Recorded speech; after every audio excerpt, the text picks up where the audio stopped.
Hey world, I'm Tamara Jasmine and thanks for tuning in. Do me a favor, hit that subscribe button and don't forget to like, share, and comment. I want to hear your thoughts. Enjoy the show. People all over the world, I am the one and only Kid. K-I-D, the Kid Capri.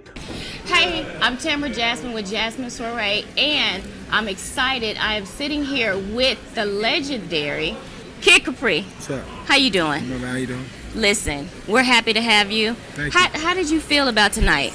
Let's go. Enjoyed it. I ain't been in Little Rock in a long time. It was just dope to get here and let the people feel the vibes of what was going on. And it worked out really good. They enjoyed themselves. I think I wore them out a little bit. Yeah, you did. I was in here and this whole dance floor was pretty packed. Yeah, no doubt. Yeah, but I enjoyed myself. I'm gonna come back and do it again. You need to. You need to. So tell me this.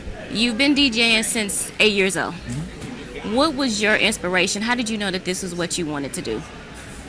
When I seen how good I was doing it as a little kid, and better than the older guys that was in my neighborhood, Wow. and it was just something I just stayed with doing. When everybody else left it, I just kept going. And fortunate, I didn't even think it was gonna take me where it took me, but fortunate enough it did, and beyond what I ever even thought of. So yeah, it was definitely a good decision. Because I was in definitely neighborhoods where you could become a drug dealer or something like that. Yeah. You know what I'm saying? I decided to do the DJ thing, and it took me to win a Grammy Award and 2 hit TV shows and 2 Lifetime hit albums, achievement, all that, lifetime, all that, everything. It's still going hard, so it's a beautiful thing. So tell me this, when you were coming up, you started with club gigs and mixtapes. Do you think the new generation of DJs, do you think it's easier? Do you appreciate this new way, or do you feel like when you came up, it helped build character? I think the way I came up, it helped because everything is too easy right now. Everything is at arm's distance. You know, everybody's a star. Everybody is on the Instagrams and the social medias, and everybody's somebody. Where when there was none of that, no Instagram and no social media, no internet period, you had to struggle with. You really had to be really good to get attention. You just couldn't just put yourself out there and throw your name on a flyer and you're out there. You had to really prove yourself and impress the people that wanted to spend the money on, that would spend the money on you ultimately, or impress the people that would pay them tickets to come and see you. And right now it just seems like anybody could just put themselves out there and they did no work. It's instant. It's instant, you know, and that's what makes it kind of unspecial in a way. But I focus on what I do to keep it special. You know, I don't really think about what everybody else is doing. Tell me this, what has kept you so relevant? I refuse to let anybody tell me when to come and go. Yeah. I mean, at the end of the day, as long as you do your job, you do what you're supposed to do, keep your ear to the street, keep God first, you know, in everything. But keep your ear to the street, keep going on, being inventive, being innovative. You know, when I came out, I was able to influence a whole DJ culture to follow the way I do it. Yeah. So with that, there's a certain kind of level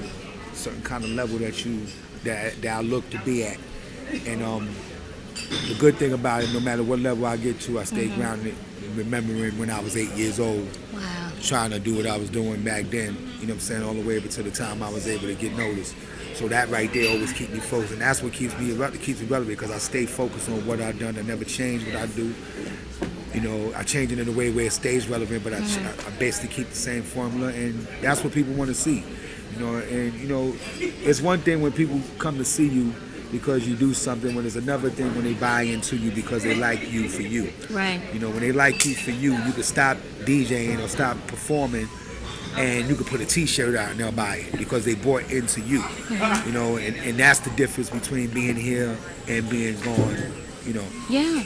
So tell me this, Def Comedy Jam, did you know at that point that it was going to be as huge as it was? Absolutely not. Matter of fact, when Russell asked me to do it, I didn't even understand what sense it made for me to do it with comedians, but I couldn't really question it. It was Russell who asked me to be on HBO. Yeah. You know, and fortunately enough, we had a show that brought the biggest comedians to the world today. You know, and it also, for me, what it did was people that didn't care about the DJ. Yeah. They looked at my show and they seen spurts of me, but that little spurts that they seen in the living room meant so much to them. And when they seen my concert, then it became the next level. And that's when they really started understanding what it really was about. Because before then, they really looked at DJs as just somebody playing records. You know, just somebody that, you know, anybody could do it. And it's a little different when you got a room full of people and you're on this stage, you got to satisfy everybody. You don't know none of these people. You got to satisfy all these people at one time. It's you against them. So, and then you coming from New York to Little Rock. You coming from New York to Alaska. New York, you guys have a whole different kind of swag. Yeah, it's take charge attitude. Yeah, absolutely. Yeah, a lot of respect for it. So I just want to know, like, so when you were on Def Comedy Jam, how much of that was just you just pull something? Because I've studied you and I've noticed like there are certain cues and maybe you'll slip a song in or something or make a comment. How much of that was just like off the rip? Off the rip. Even when we did, even when me and Bernie Mac did Kick It. Yes, when we did which Kick is my It, favorite. That wasn't even written. It was in rehearsal. And he was joking around the mic on the stage. He just said Kick It, and I played it. Right. And it worked. Like it was just on time, and then we just ended up doing it on the show.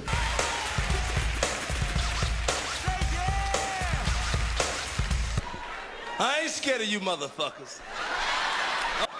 Kick it!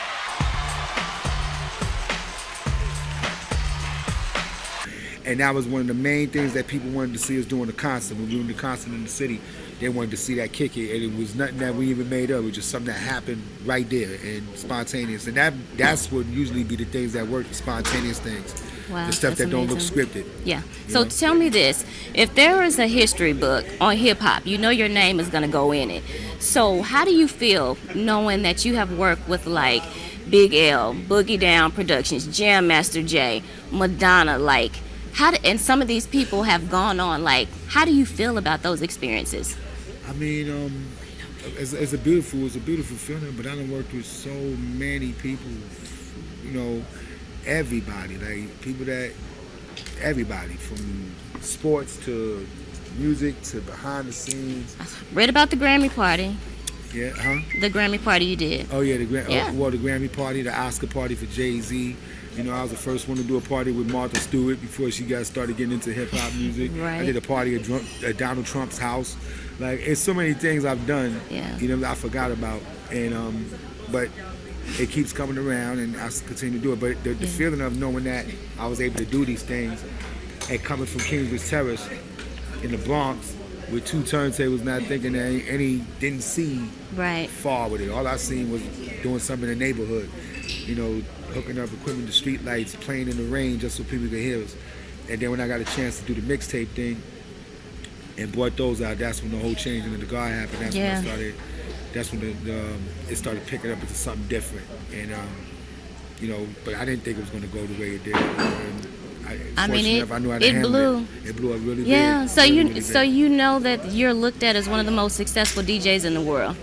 I stay focused on what I do. So you don't even worry about what people say. I don't think about any of that stuff. You know, I just do what I do, and hopeful that people still pay attention and even care, because there's so many people trying to do what I do every day. Yeah. You know, and like I said, they didn't even work a morsel of what I've done, and you know they out. So it's a blessing to get attention when there's so many people out there that you could look at. You know. So I know you have to go, but I have to ask you, if you could leave just some words of wisdom for anyone that is out here wanting to focus on their dream, like what could you tell them? What would you leave? Never let nobody tell you can't do nothing.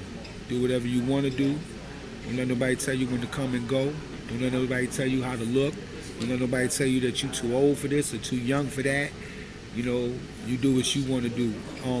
Some of the greatest people in the world was told that they couldn't do it. Nobody's gonna believe you. Nobody want to hear that. Nobody, you know what I'm saying? And they've been told that over and over again.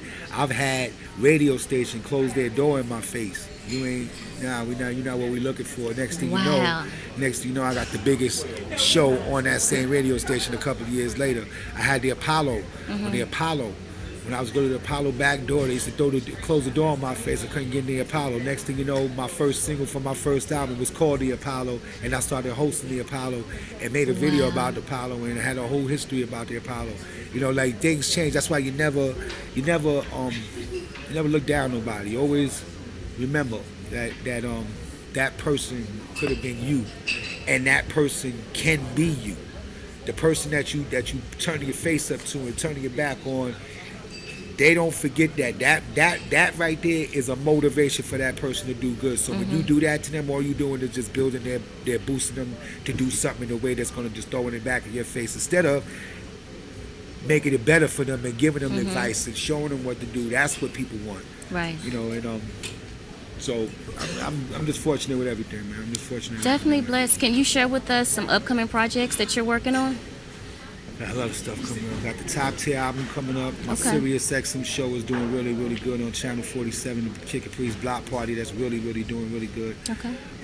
August we dropping Growing Up Hip Hop New York. Me and my daughter Vina Love is on that. With Fat Joe, Ja Rule, Irv Gotti, a few other people. So that's gonna be coming on the We channel. Yeah. We're hopefully bringing back my TV show Master of the Mix. We're talking about doing that right now. Also, we're talking about doing a new comedy show besides Def dope. Comedy. Okay. That, some artists I'm working with. I started my real estate office. We opened our real estate office where we putting people in buildings and apartments and stuff like that, which is really dope. New big houses and all that, so that's doing good. And then also we started the Give a Kid Foundation for the kids, where we go to all the schools and take care of the children. So we have a lot going on. All right. Well, listen, thank you. You didn't have to do this, It's all good. and I need you to understand that I appreciate this. Appreciate you. Because you just opened a door for me.